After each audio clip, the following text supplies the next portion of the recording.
తాకట్లో ఉన్న మీ బంగారాన్ని విడిపించి ఆ రోజు ఆన్లైన్ రేటుకి కొంటాం. Sharma gold company.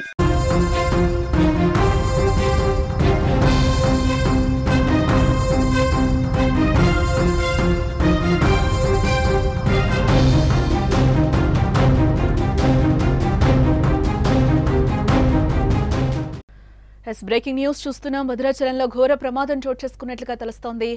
Salim tea stall ముందు వీధిలో ఉన్న 6 అంతస్తుల భవనం ఒక్కసారిగా కుప్పకూలింది. నిర్మాణం జరుగుతూ ఉండగా ఒక్కసారిగా కూలిపోయింది. దీంతో శిథిలాల కింద పలువురు చిక్కుకున్నట్టుగా కూడా సమాచారం అయితే అందుతోంది. శిథిలాల్లో చిక్కుకున్న వారు ప్రాణాలతో బయటపడతారా లేదా అన్నది ఇప్పుడు ప్రస్తుతం అక్కడ ఉత్కంఠను రేపుతోంది. ఎంతమంది ఉన్నారు, వారు ప్రాణాలతో ఉన్నారా లేదా అన్నది కూడా తెలియాల్సింది. ఈ ఘటనపై సమాచారం అందుకున్న అధికారులు వెంటనే రంగంలోకి దిగి సహాయక చర్యలనైతే చేపట్టారు. ఇక ఇదే అంశానికి సంబంధించి మరింత సమాచారాన్ని మా భద్రాద్రి ప్రతినిధి మరింత సమాచారాన్ని అయితే అందిస్తారు. ఎస్ నాగరాజు, భద్రాద్రిలో అయితే ఒక విషాదం చోటు చేసుకుంది. 6 అంతస్తుల భవనం అయితే కుప్పకూలిపోయింది. దాని కింద కూడా 6 మంది చిక్కుకున్నారు అని అయితే వార్తలు వస్తున్నాయి. అసలు 6 మంది చిక్కుకున్నారా, లేకపోతే ఎంతమంది ఆ శిథిలాల కింద ఉన్నారు? ఎగ్జాక్ట్ గా ఇది ఏ లొకేషన్ లో జరిగింది ఈ ఘటన? భద్రాచలంలో రామాలయానికి వెళ్ళే దారిలో 4 రోడ్ల జంక్షన్ ఉంటుంది. ఆ జంక్షన్ దగ్గర సలీము టీ స్టాల్ అని చెప్పని అంటే ఒక అందరికీ కూడా నోటెడ్ అయిన స్థలం అది. అక్కడ ఈ 6 అంతస్తుల భవనము నేలకు ఒరిగింది.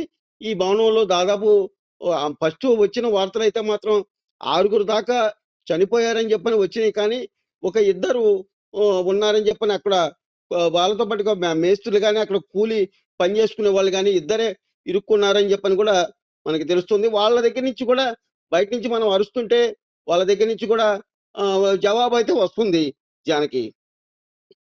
అంటే 6 అయితే కాదు అక్కడ చిక్కుకున్నది. 6 అయితే కాదు, ఇద్దరైతే ఉన్నారు. వాళ్ళు కూడా చనిపోలేదు, బతికే ఉన్నారు. మనం మనం మనం అరుస్తుంటే వాళ్ళు రెస్పాండ్ అవుతున్నారు. వాళ్ళు అంటే ఈ వాళ్ళని బయటికి తేవడానికి మాత్రం చాలా ఇబ్బంది ఉంది. ఏదంటే ఈ 6 అంతస్తులు ఒక్కసారిగా నేల కొరగడంతో ఈ మొత్తం కూడా ఒక స్లాబ్ మీద ఒక స్లాబ్ పడిపోయి వాళ్ళు బయటకు వచ్చే పరిస్థితి లేదు. అయితే అధికారులు జిల్లా కలెక్టర్ గారు అక్కడే ఉన్నారు. జిల్లా కలెక్టర్ గారు ఇక్కడికి వచ్చారు. తర్వాత ఎస్పీ గారు వచ్చారు, రోహిత్ రాజు గారు, అట్లాగే మన విక్రాంత్ కుమార్ గారు అందరూ కూడా ఇక్కడ ఉన్నారు. ఈ గారు, కరెంట్ ఈ గారు కానీ అధికారులు మొత్తం కూడా ఉన్నారు ఇక్కడ. అయితే వాళ్ళని ఆ ఇద్దరిని బతికున్న వాళ్ళిద్దరిని మాత్రం బయటికి తీసుకురావడానికి వీళ్ళైతే పూర్తి స్థాయిలో ట్రై చేస్తున్నారు. అయితే ఈ బిల్డింగ్ ని పైకి ఎత్తడానికి ఏదైతే జాకీలు కావాలి అవి ఒక సింగరేణిలో ఉన్నాయి కొత్తగూడెం, అక్కడి నుంచి తెప్పించే ప్రయత్నం అయితే చేస్తున్నారు. అంటే అక్కడ ఏ విధంగా సహాయక చర్యలు కొనసాగుతున్నాయని అనుకోవచ్చు అంటారు? 6 అంతస్తులు మీరు చెప్పినట్టు ఒక స్లాబ్ మీద ఒక స్లాబ్ అయితే మనకి విజువల్స్ లో క్లియర్ గా కనిపిస్తుంది. ఒక్కసారిగా 6 అంతస్తుల భవనం కూడా కుప్పికోలిపోయింది. ఎస్, అంటే ఈ అంతస్తులు కట్టడానికి పర్మిషన్ ఉందా ఏంటి? అసలు అక్కడున్న ఆ ఓనర్ స్పందించడం జరిగిందా? ఆ బిల్డింగ్ ఓనరు ఏంటి నాగరాజు? అయితే ఇది ఒక సింగిల్ స్టేర్ ఫస్ట్ జానకి. అయితే శ్రీపతి అని చెప్పని నిలయం ఇది శక్తి పీఠం అని చెప్పని కూడా పిలుస్తారు.